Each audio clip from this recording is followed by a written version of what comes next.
Ah, boa noite, pessoal. Então vamos lá, né? Vamos dar uma revisada hoje. A prova na próxima quarta.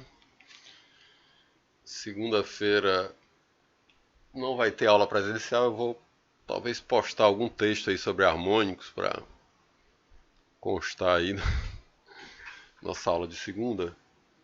E na quarta a gente faz a prova, tá? Bom, hoje a gente vai fazer uma aula de revisão.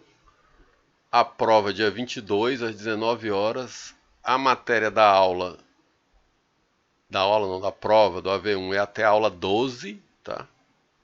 Então a gente vai ter parte de revisão de circuitos, RLC, aquela parte de ressonância, aquela parte de amortecimento que a gente viu, os equipamentos básicos no sistema de potência, linha de transmissão, transformador, cargas, tá? E os distúrbios eletromagnéticos de transitório, variação de curta duração e de longa duração que a gente viu. Tudo isso associado às normas, as normas do PRODIST, tá? Deixa eu só ver se tem alguém querendo entrar aqui. Acho que não. Ei, professor, Oi, pode falar. como é que vai ser essa prova aí, hein? Como é que a gente vai fazer ela? Paz, eu vou disponibilizar. Vai ser naquele ambiente de trabalho, certo? Lá do Unifon Online, tá? Eu vou disponibilizar a prova às 18. Vocês vai ser às 19 horas, né? Na quarta-feira. A gente abre uma reunião tipo essa aqui, tá? A partir das 19 horas. Aí eu libero lá o acesso lá como sendo um trabalho, que eu vou liberar a prova, tá? Às 19 horas. E aí a gente pode dar uma lida e tirar umas dúvidas iniciais e eu vou dar um tempo para vocês, umas 2 horas, para vocês resolverem a prova, tá? Como é que vocês vão apresentar o resultado? Vocês vão de alguma forma tirar uma foto, vocês vão resolver isso numa folha em branco, questão 1, questão 2, né? Vão tirar foto dessa dessa folha, das questões. Aí vai ficar aí a critério de vocês. Uma folha por questão, 2 folhas. Me mostrem o resultado da resolução de vocês. E postem lá no trabalho. Tá? Depois eu vou corrigir. Quando depois de 2 horas eu vou fechar o recebimento de respostas. E aí a outra fase é a correção. Deu para entender? Eu sim, professor, O obrigado. pessoal de planejamento vai ser meu cobaia, que vai ser a prova na segunda. Mas eu, a princípio, não acho que vá ser muito complicado, não, tá? Vai ter a responsabilidade de vocês de bater essas fotos, de postar, né? Mas eu acho que vocês já são, todo mundo já sabe, meio safo nessa parte de conseguir postar esses arquivos em JPEG, né? Em- lá no trabalho, tá? Tá certo. Vamos ver, tudo isso é novidade, né? Primeira vez que a gente faz isso, mas Vai ser a matéria que ia cair na V1, é? tá aqui nessa tela que vocês estão vendo aí, essa parte até a aula 12, né? Lá que eu postei lá no Unifor Online também, tá? E hoje eu vou fazer uma revisão. Na verdade, eu já tinha feito essa revisão com vocês, né? Porque essa história toda começou exatamente no dia que ia ter o nosso AV1. E eu tinha feito já um- uma revisão com vocês. Vou repetir essa revisão hoje e vocês veem aí se tem algumas dúvidas. Vou só dar uma olhada mais uma vez aqui se tem gente querendo entrar aqui. Esse que é o Thiago. É o Thiago, né? Tá querendo entrar. E eu não sei quem é esse outro aqui com um nome esquisito aqui. Yasmin. Ok. Ok, ok, ok. Então é isso, gente. Vou só dar uma revisadazinha pro pessoal que tá chegando agora. Essa é a matéria da aula, tá? Da prova da V1. Gravar, que teve um companheiro que pediu pra gravar, parece que ele não podia assistir aula, não sei se tu lembra. Foi o Igor, eu tô gravando. Na verdade, cara, eu vou gravar de duas formas, porque tem também a ferramenta de você gravar no próprio Hangouts, né? Mas eu estou gravando também numa ferramentazinha que eu posto lá no YouTube e boto lá no Unifon Online. Bom, tá aqui a matéria da aula, tá? Circuito RLC, aqueles equipamentos básicos que a gente viu, esses distúrbios, transitório, variação de curta duração e longa duração e as normas, tá? E até a aula 12, tá? E aqui vamos começar a fazer uns exercíciozinhos que vão ser mais ou menos a dar essa matéria que vai cair na prova, tá? Tá aqui, ó, o primeiro exercício. A gente fala aqui da unidade industrial suprida por um transformador de 225 kVA com a impedância percentual de 6%, tensão 13.8 380 e ligação YY aterrado dos dois lados, tá? No secundário do transformador tem 100 kVAr de banco de capacitor. As principais cargas dessa fábrica, dessa unidade consumidora, são dois motores de 30 CV, 4 polos, um motor de 50, também 4 polos, e carga de iluminação e informática. Tá? E aí, com essa caracterização, vamos responder algumas questões. A minha prova ela tem uma situação desse estilo. A gente faz uma caracterização de uma situação e aí tem umas 3 ou 4 perguntas sobre esse assunto. Mais ou menos como essa questão aqui. Estou pedindo a frequência de ressonância desse circuito formado pelo transformador e pelo banco. Tá? Em outra situação, diz, olha, tem um curto-circuito na fase terra na fase A do primário do transformador. Com essa duração, indique o que aconteceria com o contactor ligado à fase VAB que tivesse uma curva conforme indicado na figura 1 em anexo. Tá? Tem um contactor que tem uma característica lá similar àquelas curvas que a gente viu que associa os danos, né? Aquela ITIC e aquela outra lá do... Agora fugiu o nome dela, mas eu lembro já. E ver o que aconteceu com o contactor. E depois eu pergunto peço para vocês calcularem a queda de tensão quando você liga o motor de 50 CV, dou as especificações do fabricante, ligo direto, tá? Espera aí só um instante. E aí o que pergunto se tem que usar algum dispositivo de conexão de partida direta ou de partida auxiliar. Então pronto. Tudo isso está lá naquela relação. Aí eu vou dar aqui a característica do contator, tá? Um gráfico que relaciona a tensão em PU e o tempo de duração de alguma queda, tá? E como é que o contactor opera nessas condições. Então ele tem aqui uma região de imunidade, tá?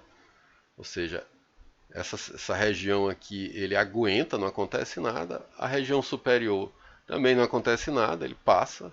E tem uma região aqui chamada fail, que é de falha, tá? Ou seja, o que for com a tensão abaixo de 0,35 PU e com a duração maior do que 80 milissegundos, vai provocar falha no contactor. Tá? Uma característica dele de operação dele, tá? Associada à variação de tensão de curta e de longa duração. Tá? E também dou a característica do motor aqui. Tá? Tem um motor de 50 CV, tá aqui os 50 CV, e tem as características dele de operação, né? IP sobre N, IRP, ele é 4 polos, então é em torno de 1800 RPM a rotação, o rendimento, fator de potência e a corrente nominal. Então isso aqui tudo é dado para você responder aquelas perguntas. Tá aqui o meu quadro negro aqui, tá? Com a resolução da questão. Primeira coisa, organizar as informações. Tá? Então o que a gente tem? Tem um transformador, 225 kVA, 13.8 380 volts. O Z dele é 6% e ele é YY aterrado. Tá? No secundário dela tem um capacitor de 100 kVAr e a carga dele são dois motores de 30 CV, 4 polos, um motor de 50 CV, 4 polos e mais iluminação e um centro de processamento de dados. Tá? A primeira questão é simples. Qual é a ressonância desse circuitozinho aqui, LC, tá? Que é formado pela impedância, indutância do transformador e a do capacitor, tá? Vou informar aqui, o capacitor está ligado no secundário do transformador. Você tem um circuito equivalente que é um circuito LC, tá? Qual é a frequência de ressonância, tá? A gente tem lá que a gente lembra lá que a frequência de ressonância é FR vai ser igual a 1 sobre raiz, aqui vai ser 2π. Eu vou ter isso aqui, é a única parte que ainda está ruim na minha aula aqui, que é isso aqui. Eu estou tentando resolver isso. LC, né?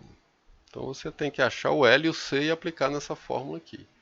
No caso do trafo, a gente aprendeu que a impedância dele é a impedância de base vezes a impedância percentual, que é a impedância em PU, na verdade. Isso aqui não é percentual, isso aqui é PU. Tá? Isso aqui é em PU, seria a percentual dividido por 100. Tá? E a Z de base é tensão ao quadrado sobre a potência do transformador, que aí a gente está rebatendo tudo para o secundário. Então é 380 vezes 225 vezes 10 elevado a 3. Tá? E aí depois você vai ter que a impedância do transformador é esse Z do transformador que você obteve dividido por 2πf. Né? Sabe que o XL é 2 ômega W, né? 2πf, ômega W, não, ômega L, 2πfL. Então o L vai ser igual ao o Z, né? Que é o XL, né? Impedância indutiva dividido por 2πf. E no capacitor, você vai ter aqui também V ao quadrado, aqui sobre a potência do capacitor. Tá? Quando você obtém esse XC, você acha a capacitância que vai ser 1 sobre 2πf XC. Tá? Então você tendo esses dois aqui, vai aplicar a fórmula da ressonância e vai calcular a frequência de ressonância. Sendo que eu passei para vocês numa aula lá esse bizu aqui que já dá o H, né? O H que é como se diz, é a harmônica, né? É a harmônica em termos de número. Então, H igual a 2 é a segunda harmônica, H igual a 3 é a terceira harmônica. Você calcular a frequência de ressonância é só você pegar o H e multiplicar pela fundamental, né? H vezes 60. Então tem essa fórmulazinha bem simplesinha aqui, que é raiz de potência do transformador em kVA, tá?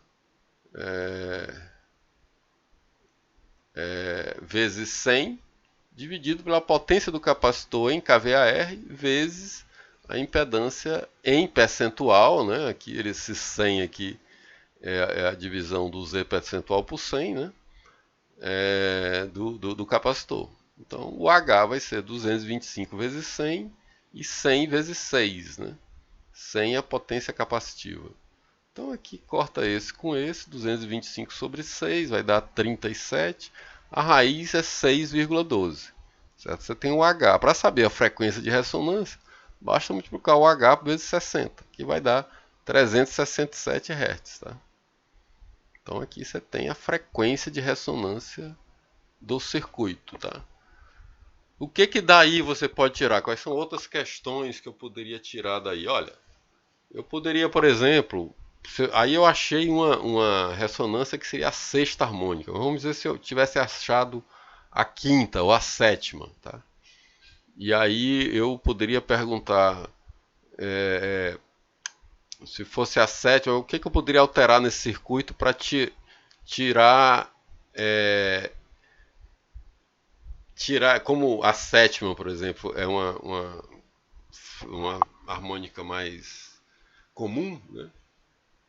Vamos dizer assim, o que eu poderia fazer para alterar o banco de capacitores para tirar dessa região essa frequência de ressonância, em vez de ser a sétima, ser a sexta, né? Aí seria uma pergunta que você poderia fazer, né? Por exemplo, o banco fosse 125 kVAR e aí estivesse dando a sétima ou a quinta harmônica, tá? Aí como é que eu faria? Ó, diminui essa potência do banco. Em vez de 125, bota 100. Aí iria cair, iria passar da quinta para a sexta, por exemplo. É uma solução para você fugir da ressonância, tirar a ressonância de uma harmônica perigosa e botar ela numa harmônica pá, por exemplo, que é uma sexta, que é uma harmônica não muito comum, né? Então, essa saída. Aí você diz, mas aí vai dar problema no meu fator de potência. Você pode simplesmente deslocar essa potência que está aí no secundário do transformador e botar em outro ponto do circuito. Seria uma saída, né? Mas é por aí, tá? Aí no item 2... Oi, pode. É só então evitar as harmônicas ímpares. Aí uma solução seria aumentar a potência do capacitor para mudar a potência, né? Tirar na verdade, se você tirar, o problema aí é quando ele está no secundário do transformador, né? Que aí ele está formando um circuitinho aí perigoso, LC. Você pode, por exemplo, se tivesse 125 kVAr de capacitor e uma frequência boa seria com 100, né? Você podia pegar esses 25 tirados aí do secundário e botar em outra parte do circuito, né? Ligar direto no motor, fazer uma coisa. Aí quando a gente estiver vendo fator de potência, a gente pode ver essas situações. Então, é uma forma de você combinar a correção do fator de potência com a proteção do circuito, né? Para a harmônica, né? Isso a gente vai ver mais adiante. Mas é isso mesmo, Jair.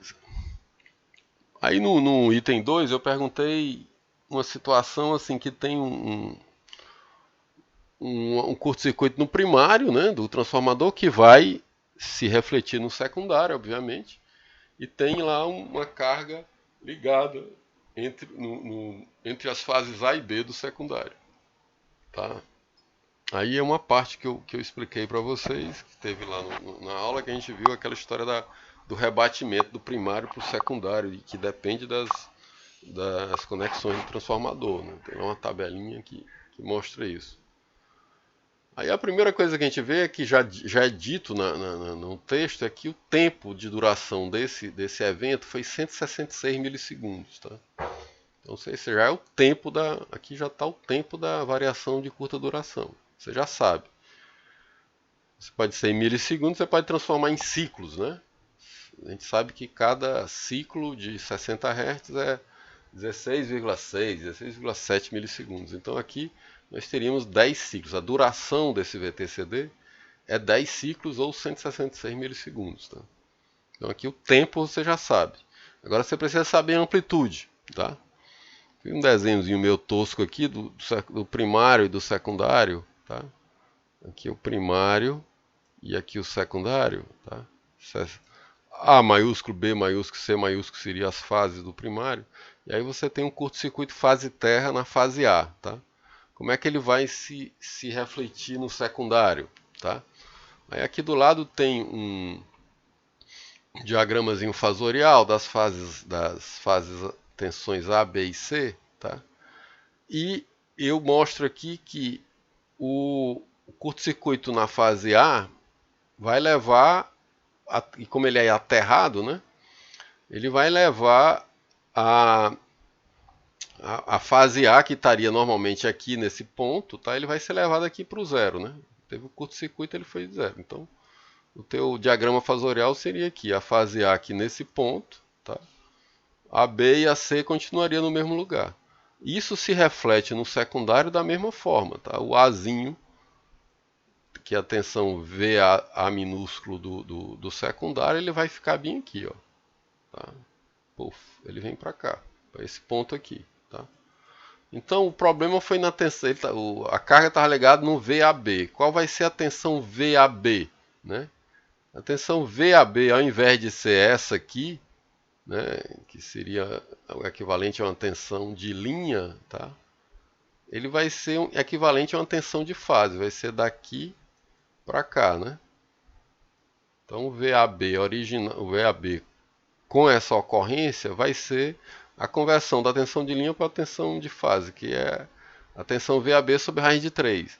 Então, O que vai acontecer no secundário com a tensão VAB é que ela vai ter uma queda para 0,58. 1 sobre raiz de 3 dá 0,58. Esse é 0,58 da tensão, vamos dizer assim, original, antes do dano, né? Então você vai ter uma queda de tensão que vai chegar a 0,58, tá? Com a duração de 166 milissegundos. Esse é o VTCD. Como é que isso vai se refletir no contator? A gente tem que olhar aqui e colocar essa situação, né? 0,58 vai ser mais ou menos por aqui, e ele aqui está em milissegundo, ele vai durar 166, então ele está aqui. Então esse VTCD ele vai estar localizado bem aqui, nessa região aqui, ó, tá? Então essa região aqui, o contactor é imune, tá? Então esse curto-circuito aí do primário refletido no secundário não vai afetar o contactor. Qualquer carga que tiver ligada a esse contactor não vai sofrer nada, não vai ter problema nenhum. Teria se esse negócio fosse aqui em torno de 0,3, né? Se a queda de tensão for para 0,3 PU, por exemplo, aí sim, o contactor iria ter problema. Ele iria, se ele estivesse atuando, pode falar, Jair. Vamos falar no slide anterior, por favor. O que é esse VTCD? VTCD é variação de tensão de curta duração. É o que está acontecendo aí. É uma variação. A tensão variou, a tensão caiu durante 166 milissegundos, depois ela voltou ao normal, entendeu? Então é uma variação de curta duração. É popularmente chamado de VTCD. Tá bom. Aí, no caso, o senhor pegou e calculou o efeito dessa... Vamos voltar lá para o texto. O que é que eu disse? Olha, o item 2. Na ocorrência de um curto-circuito fase-terra, na fase A do primário do transformador, com duração de 166 milissegundos. Teve um curto-circuito temporário e durou 166 milissegundos. Indique o que aconteceria com o contactor ligado à fase VAB, né? Aí vai ser no secundário, é o VAzinho, Bzinho, tá? E que tivesse uma curva conforme indicado na figura 1. O que aconteceria com esse contactor? Aqui a gente viu que não ia acontecer nada. Porque, por causa da tensão que ela ficou dentro da faixa. Né? Ficou dentro da faixa, entendeu? Então aí você viu que você usou aquela conhecimento que eu disse de rebatimento de tensões de primário para o secundário, que depende da conexão do transformador, né? No caso aí é o mais comum, que é o Y aterrado.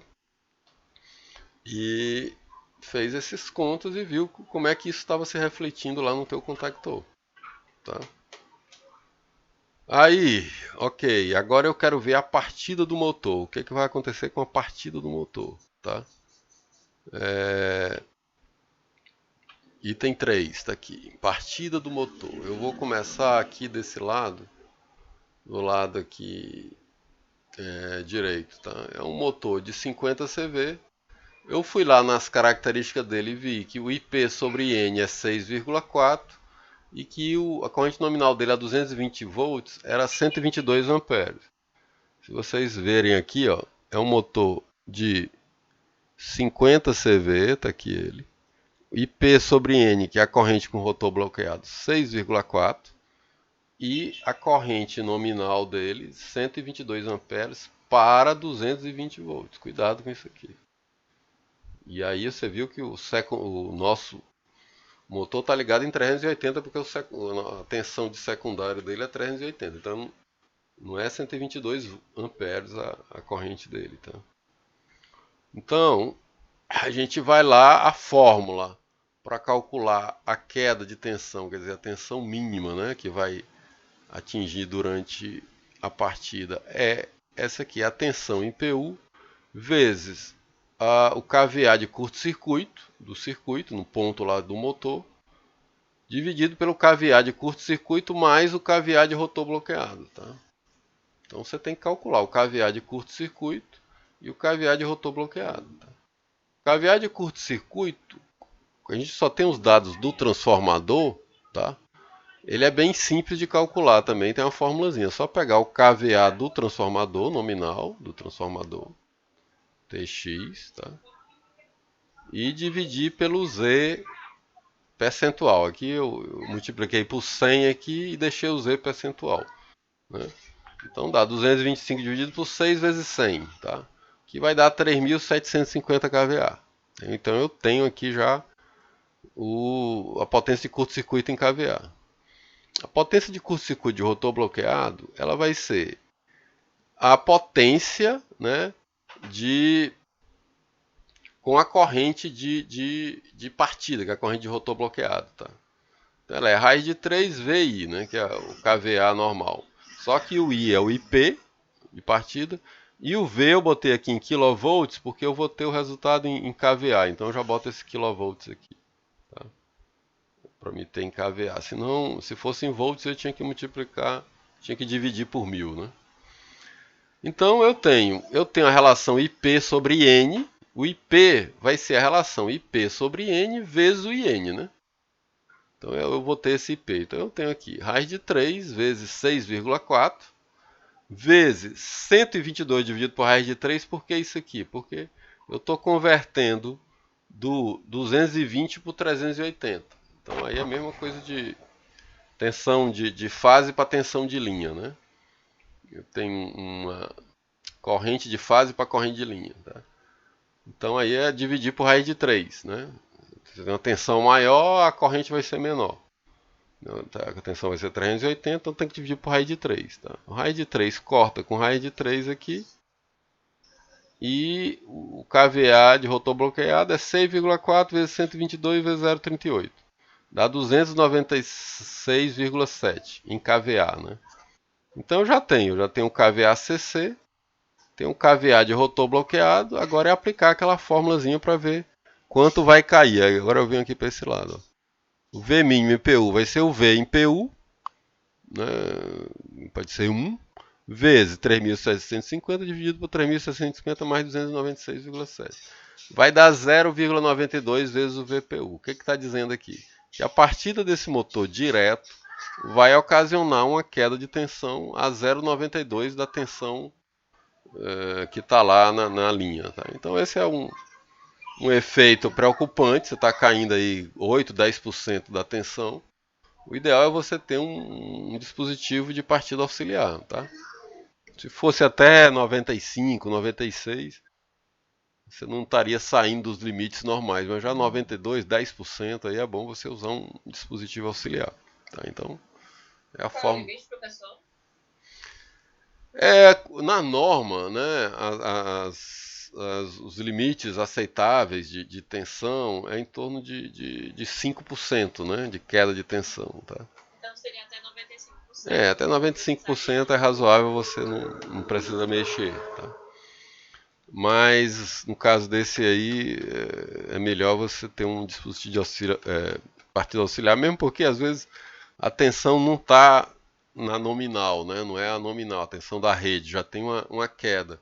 Aí se você ainda vai jogar mais 8% de queda em cima, aí você pode ter valores que já vão afetar os outros elementos que podem estar ligados nesse mesmo circuito do motor, né? Pode ter um computador, pode ter uma eliminação, e aí vai ser problemático. Tá? Ok? Então vamos lá. O que mais?